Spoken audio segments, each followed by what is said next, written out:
I felt like the church was boring. I felt like the church was very hypocritical.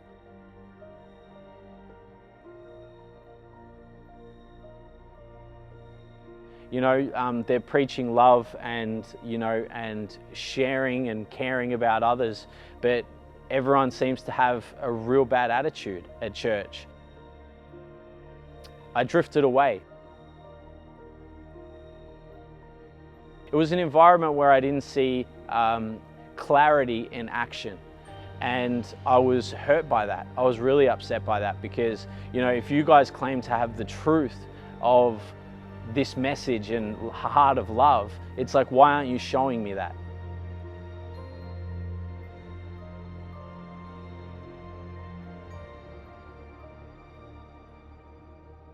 At 14 to 16 to 18, I was very much on the party scene. You know, we were going out, we were drinking alcohol, we were doing drugs. That lifestyle, it never sustained the high. It never sustained the fulfillment, the joy.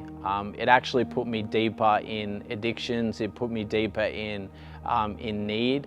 And, you know, the next day was always so horrible that I actually, you know, would write off almost a day and a half after a night of partying. But I never felt fulfilled. I never felt satisfied. I felt like, you know, it got to a stage where we were always looking to the next party. We're always looking to the next high. We're always looking to the next drink, you know, and really it wasn't anything that was enjoyable long term. It was just sudden moments of satisfaction. I actually had a really bad experience drinking, and I treated some mates so badly that, you know, I just thanked them for their forgiveness. So from that moment, I wasn't really a big drinker. I moved from alcohol to marijuana, and marijuana was very much the same vice as alcohol, but I didn't feel the after effects as much. I was going out to satisfy an urge that could never be satisfied. And, you know, I would smoke every day. I would constantly be chasing a high and an escape because, you know, there was no hope in my life.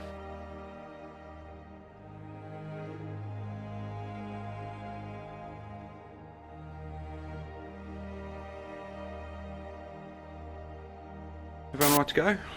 Life is changing in Australia as it is changing all around the world. Life is going to continue to change. Welcome to Croydon Hills Baptist Church Online. It's fantastic to have you with us today. You know, COVID really shaped me in a way because I really saw the lack of acceptance. I really saw the heart of, you know, people that I would have considered my closest mates on this earth. And, you know, they weren't doing it with a bad intention, but everyone was so scared of COVID, and especially when the vaccines came out and I chose not to be vaccinated, you know, I felt like I was torn apart from the people that I loved because of the decision that I made. And because I had so much time on my hands, I just became obsessed with trying to find an answer for the questions that I had.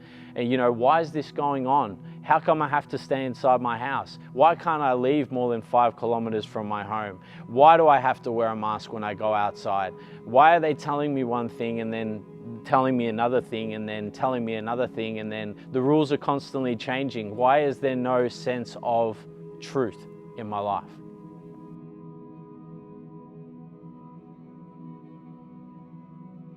I was into Buddhism at the time, and I was looking at Buddhism as a way that I could at least cope with the things that I had going on in my life.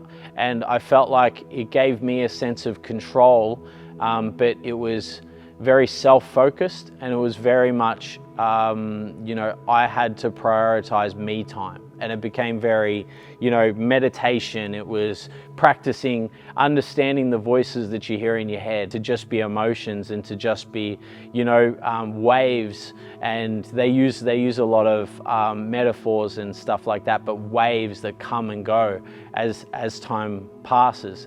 And it gave me a sense of at least understanding, but it never left me with any hope. It never gave me any sense of ultimate truth. It emphasized more selfishness in my life, and it emphasized that I'm in control when I wasn't in control. From that moment, I started to look at sermons. So I started watching sermons after sermon after sermon, and I felt the Holy Spirit just really touching me and leading me and guiding me to give my life to Christ. And it was actually through a sermon online that I gave my life to Christ. And he just spoke. He spoke on the spiritual nature of what we're living, and how that there are so many things that we don't see that are going on, and it actually brought more awareness to the fact that hey, that maybe there's a lot more that I don't see. That's when I actually had a chat with Matt, and we spoke at a coffee shop just down the road. As soon as we talked, you could tell that there was just an understanding between us. And when I had that meeting, I was crying. we were holding back tears, and I'm like, we're in a public place, like, settle down, But it was truly a beautiful moment. I'll never forget it. That moment was where I'm like, this is it. Like, I have to take the next step, and I have to get baptized. Me, because I didn't know, getting baptized on Easter Sunday, I now see the deeper meaning.